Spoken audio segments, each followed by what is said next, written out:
चारसदा के इलाके तुंगी और शवकदर में यालाबारी से फसलों को शदीद नुकसान पहुंचा। बारिश और यालाबारी के बायस बिजली की फराहमी मुतासर हुई है और शहरी मुश्किलात का शिकार हैं। शदीद यालाबारी के बाद किसानों के नुकसान का तखमीना लगाया जा रहा है।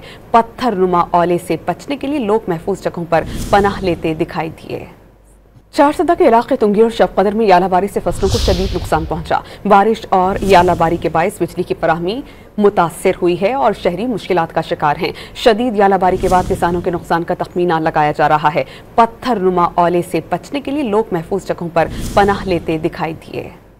चारसदा के इलाके तुंगी और शवकदर में यालाबारी से फसलों को शदीद नुकसान पहुंचा। बारिश और यालाबारी के बायस बिजली की फराहमी मुतासर हुई है और शहरी मुश्किलात का शिकार हैं। शदीद यालाबारी के बाद किसानों के नुकसान का तखमीना लगाया जा रहा है। पत्थर नुमा ओले से बचने के लिए लोग महफूज जगहों पर पनाह लेते दिखाई दिए। चारसदा के इलाके तुंगी और शवकदर में यालाबारी से फसलों को शदीद नुकसान पहुंचा। बारिश और यालाबारी के बायस बिजली की फराहमी मुतासर हुई है और शहरी मुश्किलात का शिकार हैं। शदीद यालाबारी के बाद किसानों के नुकसान का तखमीना लगाया जा रहा है। पत्थर नुमा ओले से बचने के लिए लोग महफूज जगहों पर पनाह लेते दिखाई दिए।